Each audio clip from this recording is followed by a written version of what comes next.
A plank is one of the simplest yet most effective core exercises that you can do. However, if you are not doing it correctly, if you're not following these cues, if you're not paying attention to your body, it can be a waste of time. So when I'm setting up for a plank, I'm going to demo a forearm plank.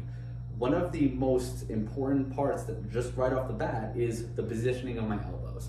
So for most people, they think as long as their elbows are on the floor and their knees are off the ground that they're doing a plank. There's so much more going on underneath the surface that you need to pay attention to.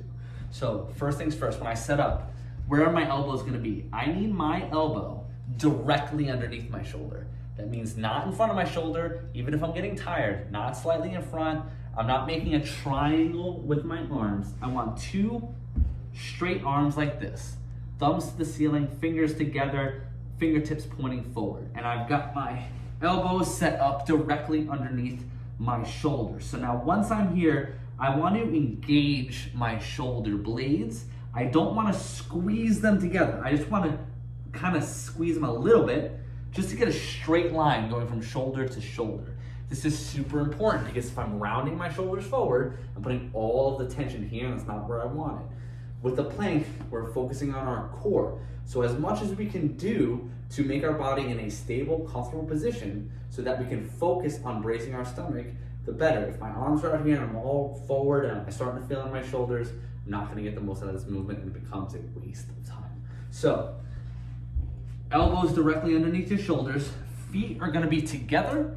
I'm gonna get my knees off the ground and I wanna think about pulling my elbows towards me the entire time. So as soon as my knees come off the ground, I'm gonna pull my elbows in and now I'm gonna start to brace my stomach like someone's gonna kick me. I'm gonna push back on my heels. Now my heels are not touching the floor, I'm just pushing them towards the floor, to anchor myself into the ground. If my heels start to come forward, it drives my hips towards the floor and now I'm not getting anything out of the plank. The goal is to keep your hips parallel to the ground and pretend that someone is pushing on your lower back and you're resisting against that push. That's super important because if I was coaching you and I came down and put some pressure on your lower back and you resisted, you feel automatically what you should be feeling the entire time. So if you're working out with someone, use that external cue. It's very, very helpful. So forearms are on the ground, elbows right underneath me, legs are completely straight. I'm pushing back on my heels, got my chin tucked in nice and tight, not against my chest, just like I'm trying to hold a tennis ball between my chin and my neck, pull my elbows in, brace my stomach, squeezing my butt as tight as I can, and we're holding. Holding that for only like 3 to 5 seconds right there, I'm already feeling it.